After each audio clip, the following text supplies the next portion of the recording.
So tell me, what do you say to your clients, prospects inside the DMs when you're warming them up and they've come for your live launch and they tell you that they're already working with 2 other amazing high ticket coaches? So pretty much saying they don't need to work with you, they don't need to sign up for your program. How does that make you feel? What do you say? How do you handle that objection?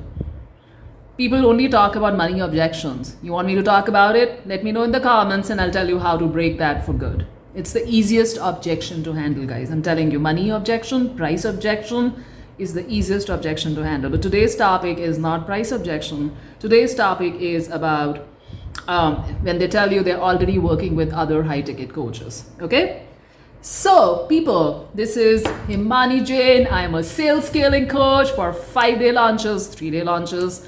For coaches specifically who are already signing up clients during their live launches and they're making less than $50,000 or whatever, somewhere, consistently, inconsistently, somewhere there, and are ready to scale beyond $100, $150, $200,000. Trust me, it is not a gimmick. It happens. All that you're missing is one piece.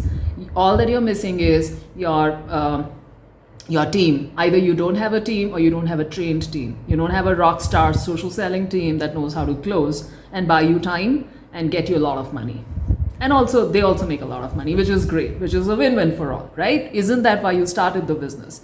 So guys, let me tell you my thoughts on how to handle that objection. So imagine this, that you're doing the live launch, you're talking, you're giving out some awesome content, right? That's your job. Your job is only to show up and to give out content. Give them homework, keep them engaged with the homework, keep their mind running, give them tips, give them small little tasks that if they go back and do and show up the next day, they should be able to come back with a small win at least. If you can achieve that with your content, your whole launch is super successful from your side. The tech is completely different. You can have a tech manager or whatever, a launch manager or a launch strategist as they call it. Now the most important piece is the social selling piece, the social selling for live launches for high ticket coaches. Okay. Now this is a super specialized, I don't want to call it a niche, but it's pretty much that if you start seeing it like that. So I know that you've all been signed up with different coaches yourself. You may have worked with multiple coaches for different areas. Like one of my clients, he told me once, he says, I'm working with 3 different coaches and he was learning completely different skills from each person. So one was a health coach for his personal fitness. One was a financial coach to manage must be a rich dude, to manage all his finances and portfolio and all of that kind of stuff. And one was a business coach. And we did some really cool work together we had I think 4-week long stint that we did. And I gave him a lot of clarity. I was working on what are the different pieces that he could launch online, what are the different offers that he could launch online. And I was doing a lot of mindset work with him. It was a brilliant experience for the 2 of us to work together. So when people come and tell you that they're working with multiple coaches already, what is the most positive side of this that you can gather from this statement?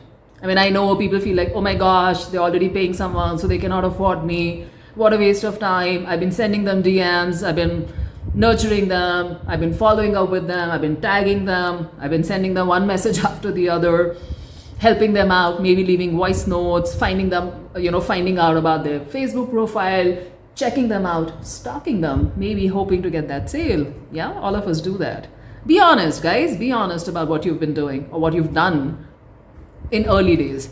The good news, the upside is, what it tells me when people say I'm working with other coaches is that they have the money, they have the mindset to work with high ticket coaches, different people, and they like to spend. They are buyers. They shop around. They know the value of that service. And that's like 10 on 10 in my list. So in my CRM, the first thing that I write, oh my gosh, they work with other coaches. Awesome. So I qualify them in my qualifying ladder. So I have this whole process of CRM and how I maintain it, Sometimes it is color coded, sometimes at different stages, sometimes it's a combination, depending upon my client and depending upon their business and their process that they're following. But the whole idea is it's a +1, it's a thumbs up, it's awesome, it's amazing, it never pulls me down. Now, there could be different things that could be coming up.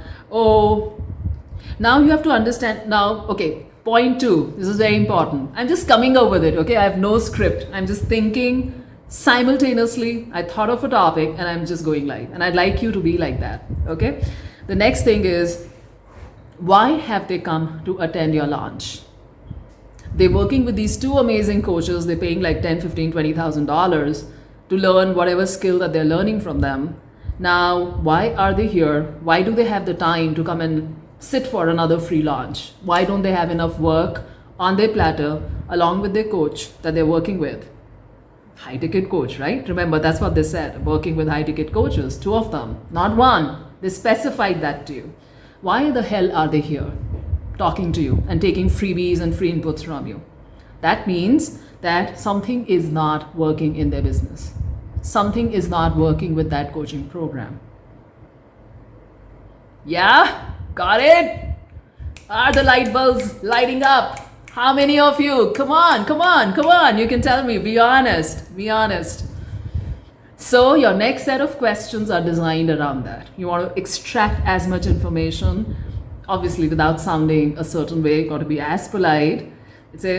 Like I've asked people a lot of questions, and something like, let's say, so how has that I have gone ahead. If people are nice to me, if they're opening up to me, I would even go and ask them, who are the coaches? Would you like to share who are these amazing coaches? And most often than not, they do. And then I can Google them and look them up and see what are they doing and how are they different from what we have on offer. Yeah. So that gives me a very good perspective to open that conversation. But if I don't have the names, I would ask them, so how is it helping you? What difference? How long have you been with them? If they're brand new, then you have to give them time and space for that thing to work or not, either which ways. The fact is that they're still exploring. They're still out there. They're still not happy. The business is still not off the ground. Otherwise, I don't go and attend 5-day launches, guys. Do you? Not all of you. Most of you.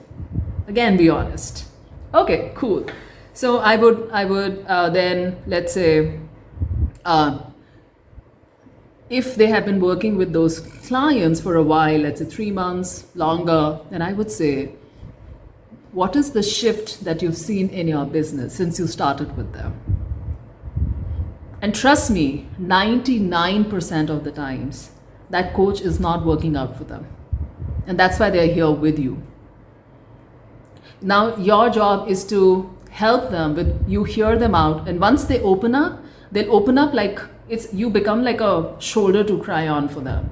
Oh, I did this, I paid so much, I paid in advance, now I'm stuck, I don't know what to do, this is what they had promised, but I'm still stuck, this is not working. I've heard all those stories. And I'm like, okay, that's my key. I've got the key to the lock. And I'm super proud. My job for the day is done. So I don't give them everything, the whole counseling on that day. I spread it out because I'm building that relationship with them. Now they've opened up to you. So I design the next piece of my conversation around the replies. And I connect with them. I've done so many Zoom calls, sometimes for 30 minutes, sometimes longer. And I've looked at their profiles. I've looked at their Facebook groups. And just by doing that, I have gotten to know everything that's going on inside their business at the drop of a hat. I don't even have to go in the DMs and try to find out, oh, how many people are there? How are you bringing in leads? I hate the word leads. They're people, guys. Come on, give me a break, okay? So how are you bringing in your prospects, your audience inside your Facebook groups? How are you taking them from cold to closed? They are very broad, generic questions. I'd rather show up, spend half an hour with them, take a look at everything, offer them inputs at every stage, and grab all the information that I need to qualify them or to disqualify them. Both are equally important, and ascend them to the next stage in my sales pipeline and see how much time do I need to spend with them going forward. Making sense, guys? Tell me what are the other topics you want me to keep talking about as a sales scaling coach. Any questions, any topics, I'm happy to make those videos for you. And if you like my content, I'd like you to support me. It's a new channel, it's a new account. Follow me, subscribe me, all the bells and whistles. And I'll see you around very soon.